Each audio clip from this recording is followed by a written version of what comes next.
Well, John, thanks very much for coming on the program tonight, sir. Always my pleasure. Happy Constitution Day to you. Well, thank you. Thank you.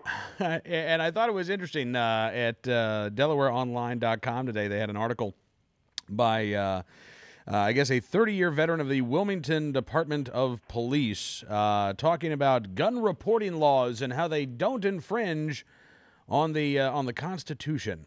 What? Well, I beg to differ with a good captain. I'm sure her heart's in the right place, but her understanding of the Constitution is somewhat different than mine. Yeah, you know, it's interesting. She starts out, she says, Second Amendment protects an individual's right to keep and bear arms. I agree with that. Framers of the Constitution, such as Thomas Jefferson and John Adams, believed that private ownership and the right to bear arms by a common citizen was essential in protecting democracy. I agree with that. When our Constitution was created in the 18th century, she says, many Americans were held in slavery and women were denied equal rights. Clearly, the principles enshrined in the Constitution have evolved, and courts have provided changing interpretations of the law as society faces new challenges. Now here, John, I think that's where she starts to get her history a little wrong. Well, she does. Obviously, she doesn't know anything about the 13th or 14th Amendments. Exactly. You know, yes, it is true. The Constitution said nothing about the abolition of slavery, said nothing about women voting, which is why those issues had to be dealt with via constitutional amendments. Yes. What was that, the 19th women's suffrage? I'm not sure. I had to look it up, but I think that's correct. I think so. Or is that taxation? I'm not sure. You know, that was such a busy time period of amendments in our nation's history. You've got, you know, good ones like giving women the right to vote, bad ones like prohibition of alcohol. I can't keep track of all of them, but again, it took an amendment. It wasn't a reinterpretation by the judiciary. It was a constitutional amendment saying this is not allowed, this is allowed. And I think the evolution that she's talking about is a societal evolution and a political evolution that took place over a period of years, not an evolution that took place with one court decision. Absolutely. Absolutely right. And so when she starts talking about the mandatory reporting of firearm sales, mandatory reporting of lost or stolen firearms, things of that nature, you know, she really doesn't get into the constitutionality. She just kind of, you know, blithely assumes that, yeah, they're constitutional. Well, and she also blithely assumes that somehow criminals are going to obey these laws and somehow police are going to be able to use these new laws to make cases, et cetera, et cetera. And, maybe that's the case, maybe it isn't, but the fact of the matter is what she's asking for is registration. And what she is asking for is an abrogation of the concept that a law-abiding citizen is going to obey the law.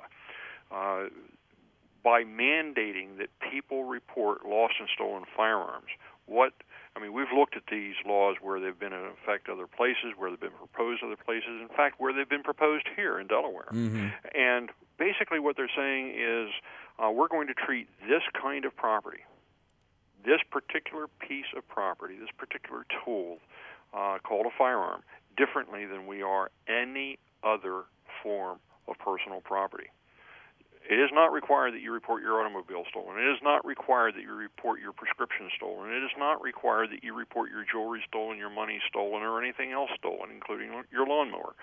Suddenly, we're going to create a whole new class of personal property that must be reported, and if you don't, you've committed a crime. And now therein lies the problem. It's a catch. It's a gotcha type of law where they're going to assume that after a certain period of time, after they have the firearm in their possession, that somehow you knew that it was stolen, you knew that it was lost. I will guarantee you that unless I take an inventory of my gun safe, I don't know whether that gun's in that gun safe or not. I'm assuming it stayed locked. Mm-hmm. I'm assuming that no one took it out. I am assuming, based upon the fact that my wife and I are the only ones with the combinations, it's still there. Yeah. So having said all that, now I'm using a safe. There are others that use other mechanisms to keep their firearms safe and out of the hands of people that shouldn't have them. They're assuming a lot of things that, quite frankly, are repugnant and insulting. They're assuming that I, as a law-abiding citizen, if I know my firearm is either lost or stolen, I'm not bright enough or responsible enough to report that fact to the police. Well, that's exactly right. When she writes that mandatory reporting would provide law enforcement officers with investigative leads and indicators of trafficking and straw purchases. In addition, reporting laws protect legitimate gun owners by making it easier for police to locate a stolen firearm and return the gun to its rightful owner.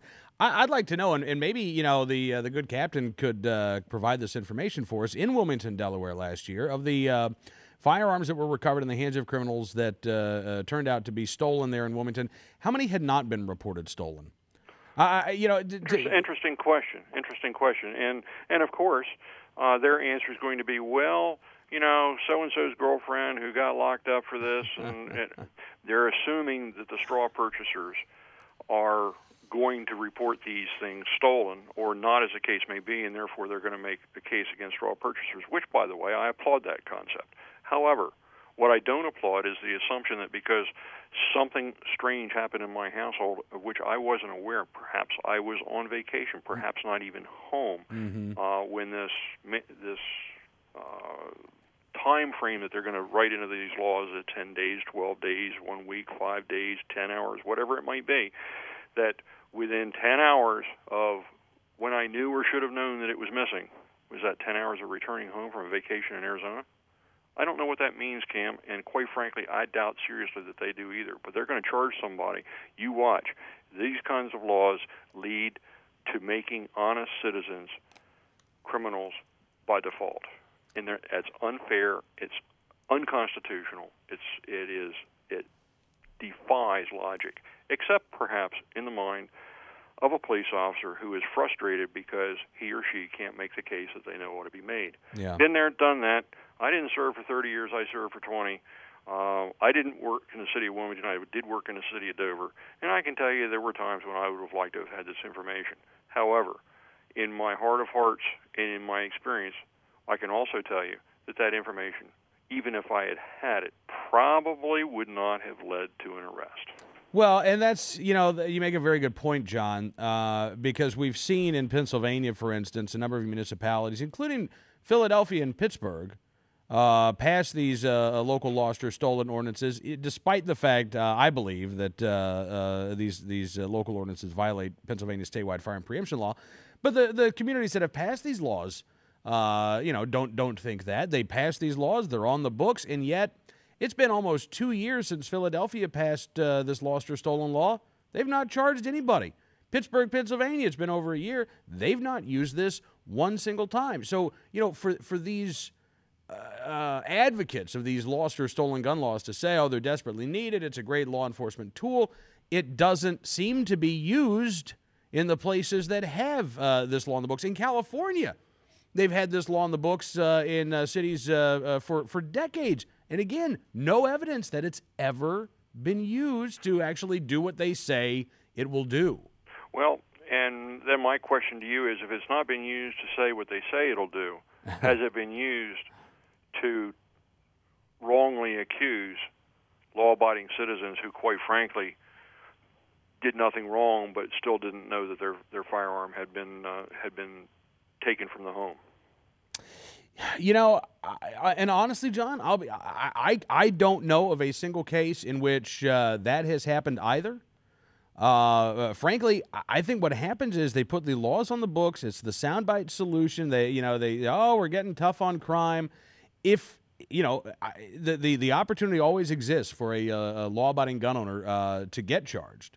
Well, my suggestion is, and I know that she's trying to come up with a solution to deal with a very serious problem that they have in the city of Wilmington. They have a gang drug war going on up there, and no one will say that they have a gang drug war going on up there. As soon as they get their heads out of the sand and admit that they've got a gang war going on over drug turf, some of which is interstate between New York and Delaware, Pennsylvania and Delaware, specifically Philadelphia and Chester, until they recognize what the real problem is, they've got a drug war going on between rival gangs. Until they get to that point, they're not going to solve their problems, and infringing upon the rights of law-abiding citizens and making it that much harder and having a chilling effect on the right to keep and bear arms. A chilling effect is infringement. by definition, and it is unconstitutional. Now, especially this thing about going back to her other proposal, which is the reporting of private transactions. In other words, they're going to ban sales between private individuals.